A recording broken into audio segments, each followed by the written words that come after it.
TV భక్తి సమాచారం WhatsApp ఛానల్లో జాయిన్ అవ్వండి. అన్ని విశేషాలు ఎప్పటికప్పుడు తెలుసుకోండి. శ్రీ గురుభ్యో నమః.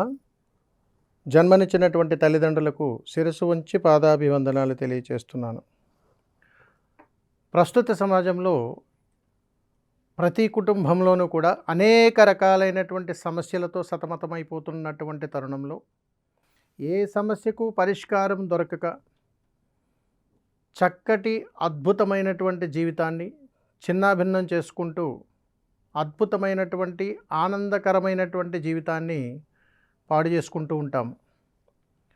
ఇలాంటి వాటికి సనాతన ధర్మంలో అద్భుతమైనటువంటి పరిష్కార మార్గాలు ఉన్నాయి.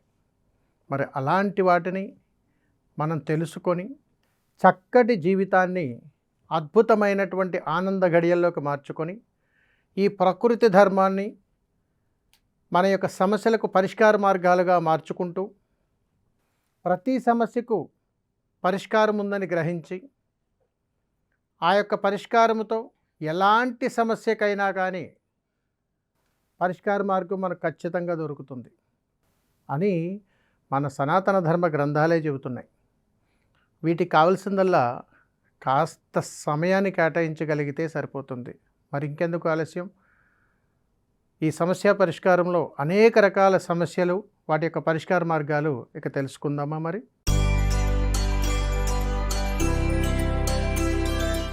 చాలా చోట్ల చూస్తుంటాం, ఏదైనా మన పుణ్యక్షేత్రాలకు వెళ్తూ ఉంటాం. ఇంట్లో ఎలాంటి వస్తువులు ఉండాలి, ఎలాంటి వస్తువులు ఉండకూడదు అని అంటే వారికి మనసుకు నచ్చినటువంటి ఏ వస్తువైనా ఇంట్లో ఉండొచ్చు. ఎలాంటి వస్తువులు ఉండకూడదు, ప్రమాదాలు ఎందుకు వస్తుంటాయి? తరచూ ప్రమాదాలు మనకు జరిగిపోతుంటుంటాయి. దేనివల్ల అంటే ప్రమాదం అంటే యాక్సిడెంట్ కాదు సుమా, ఏదైనా కానీ అనుకున్నటువంటి పని జరగక మధ్యలో కానీ ఆగిపోతే అది ప్రమాదమే. లేదా మనం తలపెట్టినటువంటి ఏదైనా శ్రీకారం మధ్యలో ఆగిపోయి ఏదైనా ఉపద్రవం కానీ పొంచి ఉండి మన అవమానాలు కొట్లాటల్లో మధ్యలో మనం మునిగిపోతే ఇది కూడా ప్రమాదమే. మరి ఇవన్నీ ఎందుకు జరుగుతుంటాయి అంటే గుర్తుపెట్టుకోవాలి, ప్రతి వ్యక్తి కూడా తను చాలా అందంగా ఉన్నానని అనుకునే ఇంటి నుంచి బయటకు బయలుదేరుతాడు. తను ఎంతైతే అందంగా ఉన్నానని అనుకుంటాడో తన మనసు కూడా అంతే అందంగా ఉండాలి. అందుకని మీరు ఇప్పటికీ కూడా గమనించండి, ఏ వ్యక్తి అయితే ఆనందంగా గడుపుతున్నాడో అతను మనసుకు నచ్చినటువంటి ప్రతి చిత్రపటము చాలా అందంగా కనిపిస్తూ ఉంటుంది అతనికి. ఏ వ్యక్తి అయితే చిరాకుగా ఉన్నాడో ఆ సందర్భంలో అతనికి ఎంత అందంగా ఉన్నటువంటి చిత్రపటం కనిపించినా అది అతని మనసును గ్రహించలేనటువంటి స్థితికి వెళ్ళిపోతుండదు. అలా స్థితికి వెళ్ళిపోయినప్పుడు అయిష్టంతో కూడుకున్నటువంటి ఏ చిత్రపటమైనా సరే ఇంట్లో ఉండకూడదు. అదొక్కటి గుర్తుపెట్టుకోండి. ఏ వ్యక్తి అయితే తన మనసుకు విరుద్ధంగా ఉన్నప్పుడు అయిష్టంతో కూడుకున్నటువంటి చిత్రపటాలను ఇంట్లో కానీ పెడితే ఖచ్చితంగా ఇబ్బందులు వస్తాయి. ఇందులో ముఖ్యంగా కొన్ని మీకు తెలియచేస్తాను.